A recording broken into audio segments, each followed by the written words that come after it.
আসসালামু আলাইকুম এভরিওয়ান, সবাইকে ফাহিমাস কিচেনে স্বাগতম। আজকে শেয়ার করব বিপনের রেসিপি।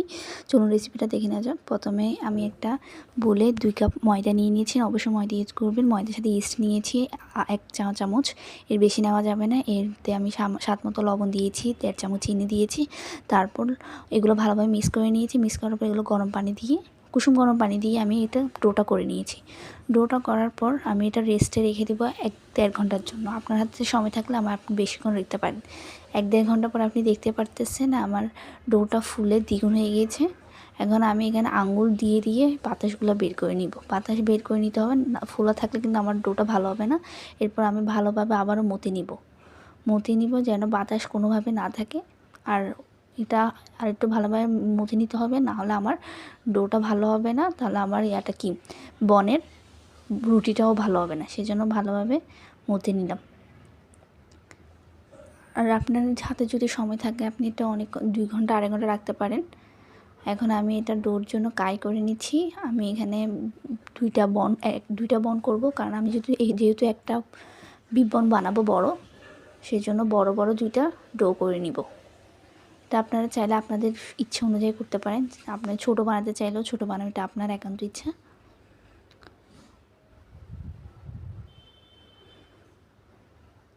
আমার মনে হচ্ছিল এটা ডোটা একটু ছোটো হবে, সেই জন্য আমি আরও কিছু অ্যাড করেছি। এভাবে অ্যাড করে আপনি আপনার সুবিধা অনুযায়ী ডোটা করে নেবেন। এখন আমি এই ডোটাকে একটু সামান্য ময়দা মিক্স করে ভালোভাবে আমরা যেভাবে রুটি বানাই ওভাবে বেলে নিব। কিন্তু আমার এই ডোটা কিন্তু তেমন বেশি পাতলাও হবে না, আবার বেশি মোটাও হবে না। আপনারা আস্তে আস্তে করে ডোটা করে নেবেন।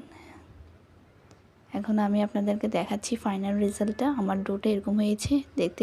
আমি আপনাদেরকে দেখাচ্ছি ডোটা বেশি কিন্তু পাতলাও করিনি, আবার বেশি মোটাও করিনি। আপনারা এই ধরনের হলে আপনারা মনে করবেন আপনার ডোটা রেডি, মানে রুটিটা রেডি।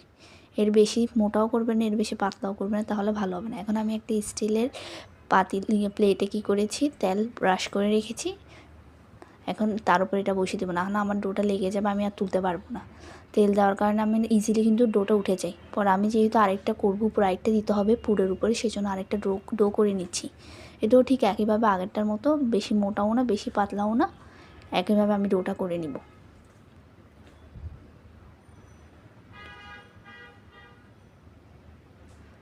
হ্যাঁ, আমার এই ডোটাও কিন্তু রেডি, দেখতে পারতেছেন একইভাবে। আর এদিকে আমি আমার পুরটা করে নিয়েছি। এখানে পেঁয়াজ নিলাম, পেঁয়াজ পাতা নিলাম, আর একটু আলু নিলাম। আপনি শীতকালে আপনার ইচ্ছা মতো আপনার টেস্ট অনুযায়ী আপনি কিন্তু সবজিটা অ্যাড করতে পারেন। আমি এই 3টা দিয়ে করেছি। আমি একটা কড়াইতে কিছুটা তেল নিয়ে নিয়েছি। তেলটা যখন আমার একটু গরম হয়ে আসবে, তখন আমি এর মধ্যে উপকরণগুলো আস্তে আস্তে দিতে থাকবো। প্রথমে আমি কিছুটা পেঁয়াজ দিলাম। পেঁয়াজটা একটু নরম হয়ে আসতে হবে, আমি বেশি বাদামিও করব না, সামান্য একটু নরম হয়ে আসলে আমি কি করব, এর মধ্যে মশলাগুলো দিয়ে দিব একে একে। প্রথমে আমি কিছুটা হলুদ দিলাম, হাফ টেবিল স্পুন হলুদ। তারপর স্বাদ মতো লবণ দিয়ে আমি ভালোভাবে নেড়ে চেড়ে নিয়েছি। এরপর আমি কি করব, আবার এখানে আমি রাঁধুনি যে মাংসের মশলাটা পাওয়া যায়, আমি এর থেকে 2 চামচ দিয়েছি।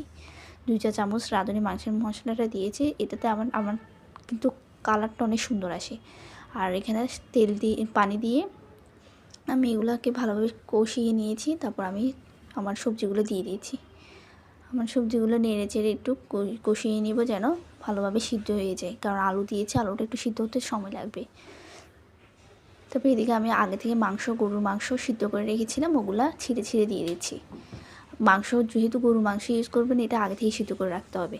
আর মুরগির মাংস ইউজ করলে আপনি তখনই দিতে পারেন। এখন আমার কিন্তু এটা রেডি। তো আমার পুরটা ওই পাশে রয়েছে, এইদিকে আমি আমার পুরটা ঢেলে দিব। পুরটার টেস্টটা আপনি আপনার ইচ্ছা মতো দিবেন, বেশি দিলে কিন্তু টেস্টটা অনেক মজা হয়।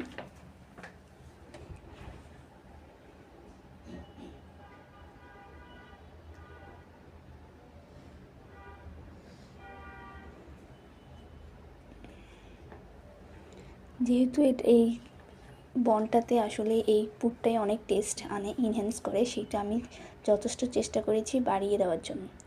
আমি কিন্তু এখানে অনেকটাই পুর আমার এখানে একটাতে দিয়ে দিলাম। তারপর আরেকটা যেটা আমি আগে থেকে করে রেখেছিলাম রুটি, ওইটাও এখন দিয়ে দিচ্ছি। দিয়ে সাইডে ভালোভাবে চেপে চেপে দিতে হবে, নাহলে কিন্তু একটার সাথে একটা পুর লাগবে না, তখন আপনার এটা খুলে যাবে। যখন আপনি এটা চুলায় দেবেন তখন এটা খুলে যাওয়ার সম্ভাবনা থাকে। সেই জন্য আপনি আপনার হাত দিয়ে দুই পাশটা ধরে ধরে ভালোভাবে ট্যাপ ট্যাপ করে দিবেন।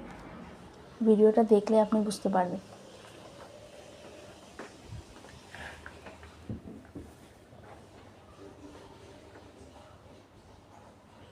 আমার কিন্তু এখন ডোটা রেডি। আমি সম্পূর্ণ ট্যাপ ট্যাপ করে দিই। এখন আমি চুলায় বসিয়ে দেব। চুলায় একটা কড়াই আমি কী করছি আগে থেকে, এখানে আমি করছি, আমি রুটির উপর একটু দুধ দিয়ে দিচ্ছি, তাহলে আমার কালারটা অনেক সুন্দর আসে। আপনারা চাইলে এখানে ডিমের হলুদ অংশটা মানে ডিমের কুসুমটাও ইউজ করতে পারেন। আমি এটা দুধ দিয়ে ভালোভাবে একটু গায়ে ডোয়ের গায়ে লেগে মিক্স করে দিচ্ছি।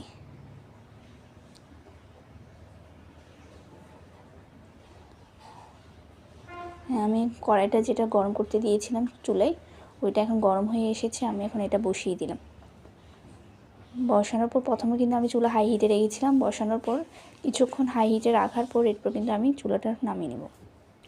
আমার এটা রেডি হয়ে গেছে। এখন দেখতে পারতেছেন কতটা সফট হয়েছে আর কতটা কিন্তু খেতেও অনেক টেস্ট হয়েছে। ভালো লাগলে আমার চ্যানেলটা সাবস্ক্রাইব করতে ভুলবেন না।